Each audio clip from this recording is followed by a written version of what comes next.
అమ్మాయి గారు good morning అండి. అమ్మాయి గారు మంచి ఏడి పలారాలు ఉన్నాయి చేస్తారటి. ఏమిటా మంచి పలహారం? తెప్పి పెడితే గొప్ప ఉందండి, మీరు కూకోండి. కుక్కు అమ్మాయి గారికి 4-5 లడ్డూలు 5-6 జాంగిరీలు వేసుకో. అలాగే. అబ్బో ఎన్ని పలహారాలు, లడ్డూలు జాంగ్రీలు ఇడ్లీలు. ఒరే కుక్కు ఓ డజన్ వడ్డించరా. లత్తమ్మ గారు ఇంకా ఎందుకండి, పొద్దున్న నుంచి తినే చాలు కదా, వాటిని జీర్ణం అవనమండి, లేకపోతే చక్కెర డైబెటీస్ వస్తుంది. నువ్వు నోరు మీరా. ఒరే కుక్కు తొందరగా ఓ డజన్ వడ్డించరా. ఏమిటో మోయ్, ఇప్పుడు నా చేతులు ఖాళీగా లేవు. తర్వాత రాపో. అదేమిట్రా నువ్వు కూడా అలా అన్నావు? ఏదో బిచ్చగత్తిని విదిలించినట్టు విదిలించేసి వెళ్ళిపోతున్నావు. నిన్న గాక మన వచ్చిన పోలేరమ్మకి కుంభంతో అన్నట్టు కూర్చోబెట్టి వడ్డిస్తున్నారు. ఏమిటి కూర్చో? అమ్మాయి గారు మీరు ఊరుకోండి, పాపం పెద్ద ఆవిడ గుండె జబ్బు రక్తపోటు. ఏమన్నావు? ఇందాక చక్కెర వ్యాధి అన్నావు, ఇప్పుడు రక్తపోటు అంటున్నావు, మళ్ళీ గుండె జబ్బు అంటున్నావు. ముందొచ్చిన చెవుల కంటే వెనకొచ్చిన కొమ్ములు వాడని ఎంతకాలం ఇలా కూర్చొని తింటారో నేను చూస్తాను రా. మీ సంగతి నేను చూస్తాను. మంచిగా తీసుకోండి.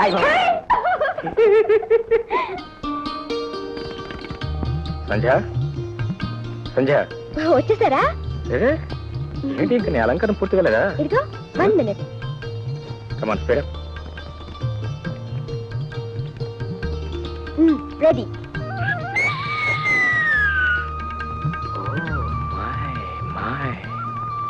ఏమిటండి? ఏం లేదు, ఇవాళ మనం సినిమాకి వెళ్ళటం లేదు. ఏ? ఇంత అందమైన బొమ్మను ఎదురుగా పెట్టుకుని ఆ సినిమా బొమ్మలు ఎవరికి కావాలి? నీ కళల్లోకి చూస్తే ఇక్కడే కూర్చో. సరే సరే, మీ పెళ్ళాన్ని మీరు పొగుడుకోవటం గొప్ప. పదండి. నీకు జోక్ చెప్తాను, ఆ చెవిడి పారే.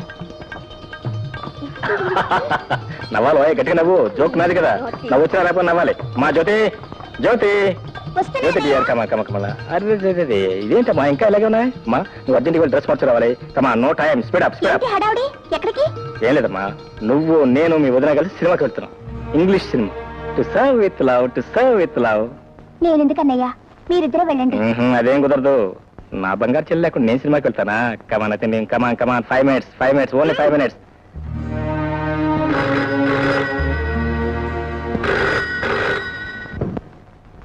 Hello, call from Bombay. Yes speaking. Hello Motilal ji, how do you do?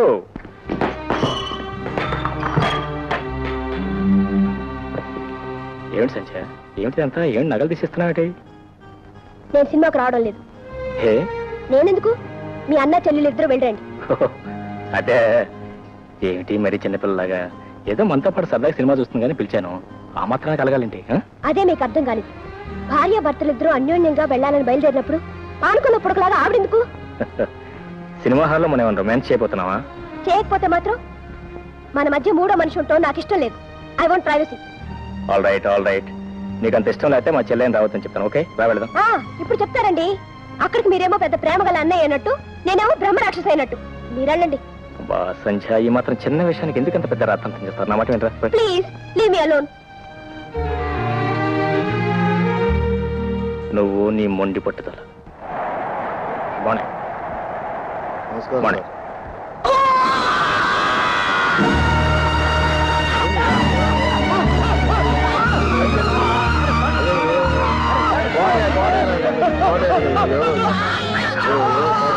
Ambulance కోసం ఫోన్ చేయండి. Ambulance.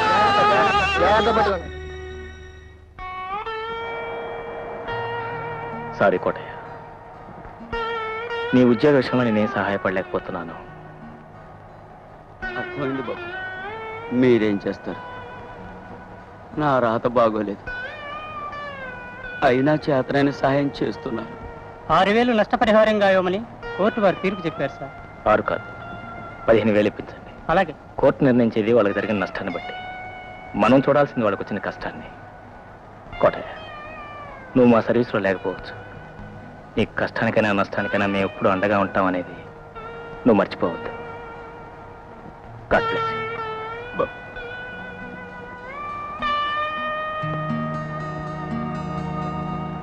Please checkup. Okay sir. Good morning sir. Morning sir. Hello మీకోసం ఎదురు చూస్తున్నాను. ప్లీజ్ చేయడం ప్లీజ్. మీరు కొన్నట్టు క్యాష్ రెడీ చేశాను, తీసుకోండి. Thank you very much. ఈ రోజు మీరు డబ్బు ఇవ్వకపోతే చాలా ఇబ్బంది పడేవాళ్ళు. ఖాళీ పెట్టించారే?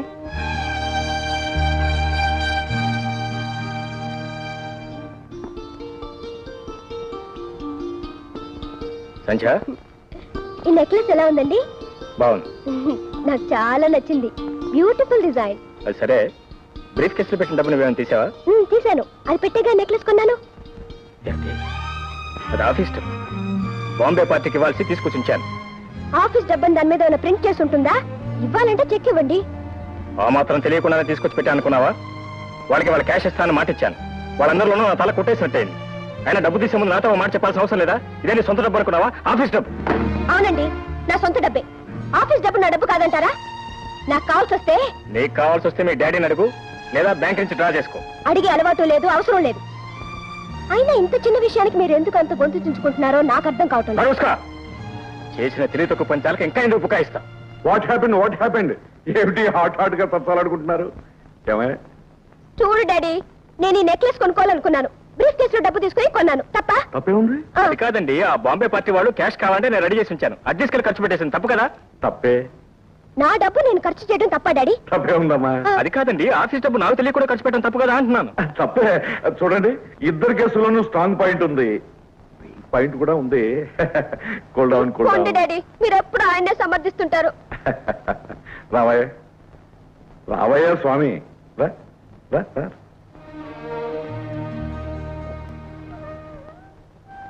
ఏమిటి సార్, అన్నీ తెలిసిన మీరే సంచలనం మందలించకపోతే? అదేనయ్యా నా వీక్ పాయింట్. తల్లి ప్రేమకు నోచుకోలేని దురదృష్టాన్ని కప్పిపుచ్చటానికి అమ్మాయి ఏమడిగినా ఇచ్చాను, ఏం చేసినా భరించాను.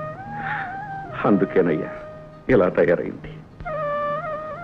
చూడు బాబు, సంధ్యకు నువ్వు భర్తవే కాదు, అప్పుడప్పుడు తండ్రివి కూడా కావాలి. అమ్మాయి మాటకు నువ్వే ఆవేశపడితే ఇంకెవరయ్యా ఆమెను అర్థం చేసుకునేది?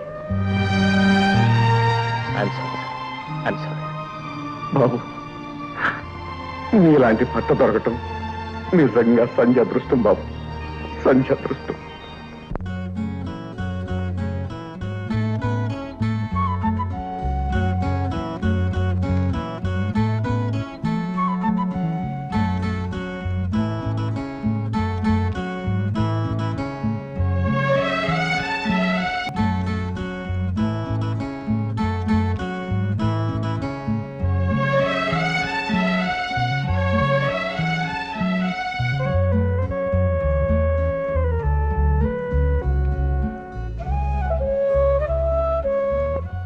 Bad habit.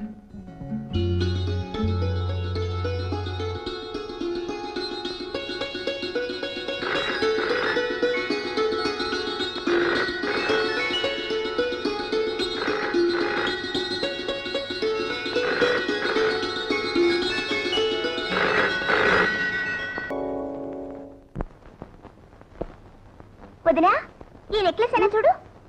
ఇది కదమ్మా. ఏమిటమ్మా, ఏం జరిగింది? ఏమిటలా వెతుకుతున్నా? ఏదైనా కనిపించడం లేదేమిటి? ఏం లేదత్తయ్య, నా నెక్లెస్ డ్రెస్సింగ్ టేబుల్ మీద పెట్టాను, కనిపించడం లేదు. అమ్మో అమ్మో, అంత ఖరీదైన నెక్లెసే ఇంకా ఏం లేదంటావేమిటమ్మా? వదినా, నీకది చిన్న వస్తువేమో గాని దొంగతనం చేసిన వాళ్ళకది మహాప్రసాదం అమ్మా.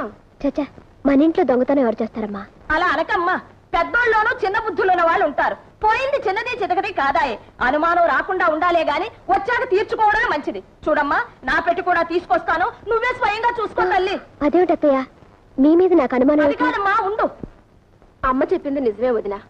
కళ్ళ ముందు అంత పెద్ద నక్క అనిపిస్తుంటే ఎవరికైనా కక్కుర్తి పడాలనిపిస్తుంది. అంటే ఆ పని నేను చేసేనా మీ ఉద్దేశం? బాగుంది వరస. నువ్వెందుకు బుధాలు తడుకుంటా? వేలెత్తి నేను చూపించానా, నోరెత్తి నీ పేరన్నానా? మీ మాటల్లో అర్థం తెలుసుకోలేని మూర్ఖురాలి కాను.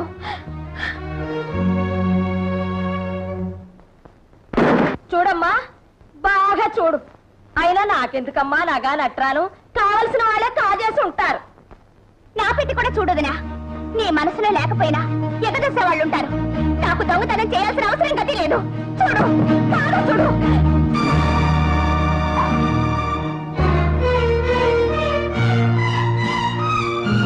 చేసిందంతా చేసి ఎంత నంగనాచి కబుర్లు చెప్తున్నావమ్మా? సూరమ్మ గారు, జ్యోతి, మా అమ్మ మీద ఎందుకు అలా కళ్ళెర చేస్తావు? నువ్వే తీయపోతే నీ పెట్లోకి ఎలా వచ్చింది? అయినా పుట్టుకతో వచ్చిన దిక్కుమాల బుద్ధులు ఎలా పోతాయి? అత్తయ్య ఏమిటా మాటలు? జ్యోతి ఎవరనుకుంటున్నారు? ఈ ఇంటి ఆడపడుచు.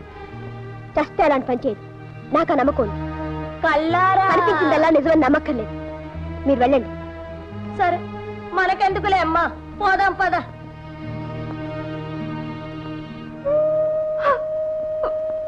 జ్యోతి, ఈ మాత్రానికి నువ్వు దొంగతనం చేయాలా? వదినా, కావాలంటే నేనెవను? చచ్చా, ఎంత పని చేశావు? అంటే నువ్వు నేను దొంగతనం చేశానని నమ్ముతున్నావా? కళ్ళ ముందు కనిపిస్తుంటే నమ్మద్దంటావా? లేకపోతే నెక్లెస్ నీ పెట్టలోకి ఎలా వచ్చింది? పెట్టెలోకే కాదుదిరా, కొప్పిళ్లలో మనుషులు తలుచుకుంటే ఎక్కడికి పడితే అక్కడికే నడిచొస్తాయి. మీరు శ్రీమంతులు, పేదవాళ్ళం కావడమే మేం చేసిన పాపం. అంతే వదిరా, అంతే.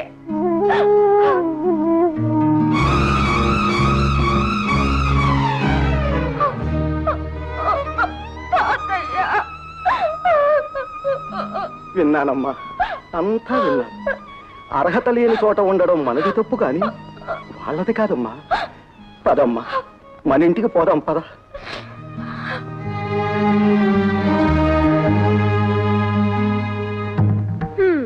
విరగడైపోయింది. అబ్బా, అంతా నువ్వు అనుకున్నట్టే జరిగిందమ్మా. బ్రహ్మాండమైన ప్లాన్ వేశావు. నెక్లెస్ తీసి దాని పెట్లో వేసావు. దొంగతనం అంటగట్టేశావు. వాళ్ళంతా వేశావు. లేకపోతే వీళ్ళింట్లో తిష్ట వేసి మన మీద పెత్తనం చెలాయిస్తారా? వీళ్ళంతూ చూడకపోతే నా పేరు సూరమ్మే కాదు. అబ్బా, మా అమ్మ ఎంత మంచిదో.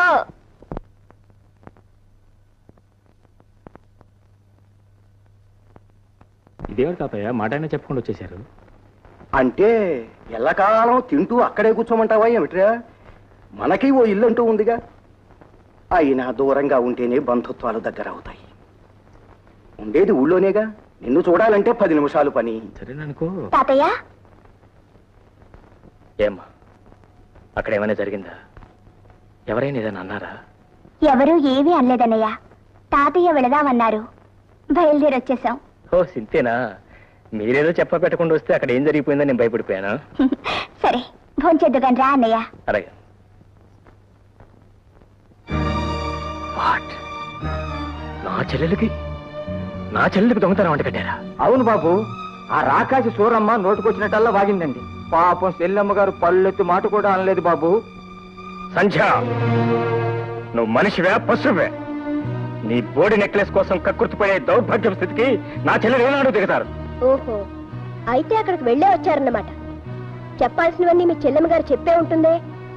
నీకున్న కుసంస్కారం నా చెల్లెకి లేదు. నువ్వు చేసిన వెధోపన అవతారం చెప్పాడు. నీ నీచ బుద్ధి ఇప్పుడే అర్థమైంది నాకు. ఏంటండి మీకు అర్థమైంది? మీ చెల్లె దొంగతనం చేసిన విషయం నిజం కాదంటారా? అంటాను, ముమ్మాటికి కాదంట. అయితే ఆ నెక్లెస్ ఆమె పెట్టలోకి ఎలా వచ్చిందంటారు? ఎవరో గిట్టని వాళ్ళు పెట్టుండొచ్చుగా. మీ చెల్లె చేసిన తప్పుడు పని సమర్థించుకుంటున్నారా? ఆమెను వెనకేసుకొస్తున్నారు. ఆమెను దొంగను చేయటం వల్ల ఇక్కడ ఎవరికి ఒరిగేది లేదు. ఆ నగ ఆమె పెట్లో ఉంటూ నేనే కాదు, నలుగురు కళ్ళారా చూశారు. చూస్తారు, అనుమానం కలిగిస్తారు. నువ్వు వాటిని నమ్మి నా చెల్లెలు అవమానించి ఇంట్లో నుంచి గెంటేశావు. నేనే అవమానించలేదు. మర్యాదగా పక్కకు పిలిచి అడిగాను. ఇంత చిన్న నెక్లెస్ కోసం నువ్వెందుకు ఇంత పిచ్చి పని చేశావన్నాను. తానే మొహం చెల్లక సిగ్గుపడి ఇంట్లోంచి వెళ్ళిపోయింది. అభిమానం ఉన్న మనిషి అంతకన్నా ఏం చేస్తుంది? నీ అంతస్తు అహంకారం చూపించుకున్నావే కానీ పసిదాన్ని మనం అర్థం చేసుకోలేకపోయాం. ఏం అర్థం చేసుకోవాలండి?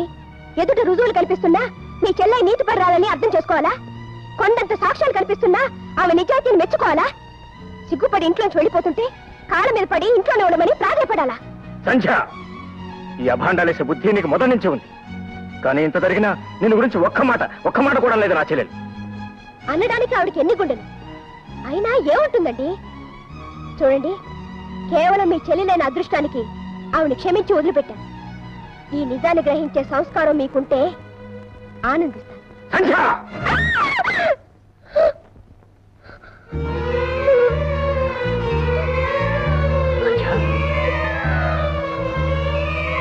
సంధ్య, సంధ్య, సంధ్య, ఏమైంది సంధ్య? కంగ్రాచులేషన్స్, మీరు తండ్రి కాబోతున్నారు. Thank you very much for the good news. వస్తానండి. Thank you.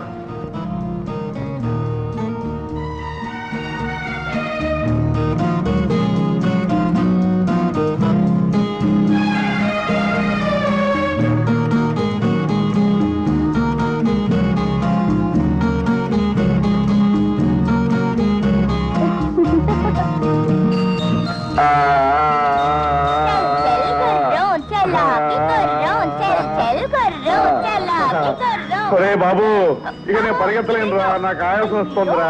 అరే చూసారా మామయ్య గారు, నా మనవడు పుట్టి నన్ను గుర్రాన్ని చేశాడు. ఆ మనవడు ఎప్పుడో చేశాడు. చూడండి, కొత్త తరం వస్తే పాత తరం తల వంచక తప్పదు మరి. నాలుగు కాళ్ళతో నడవలసిందే. బాబుదంతా అచ్చు మా వదిన చురికే. చురుకుదనం వాళ్ళ అమ్మదొచ్చినా స్వభావం మాత్రం వాళ్ళ నాన్నదొస్తే మాకు క్షేమం. అంటే నా స్వభావం వల్ల మీరంతా బాధపడిపోతున్నారా డాడీ? అబ్బే నాకెందుకమ్మా బాధ? ఏమ్మా నీకన్నా బాధగా ఉందా? అబ్బే నాకేం బాధలేదు. ఏం బాబు నీకు? నాకేం లేదండి. ఏం మామయ్య గారు మీకు? పసిబిడ్డ గుండెల మీద తన్నితే మాత్రం నొప్పి పెడుతుందా బాబు? చూశావమ్మా, బాధను కూడా ఆనందంగా స్వీకరించే ఇంతమంది మంచివాళ్ల మధ్య నీకు నీ బిడ్డ ఆనందానికి ఎప్పుడు లోటు రాదమ్మా. ఇటువంటి చిన్న ప్రపంచాన్ని ఎప్పుడు వదులుకోకు. చూడమ్మా జ్యోతి, నువ్వు వెంటనే పెళ్లి చేసుకుని బంగారం లాంటి ఆడపిల్లని కని మా వాడికి కానుక ఇవ్వాలి. ఏమై శేఖర్? అదే నాకేం అభ్యంతరం లేదండి, కట్నం కూడా అడగం.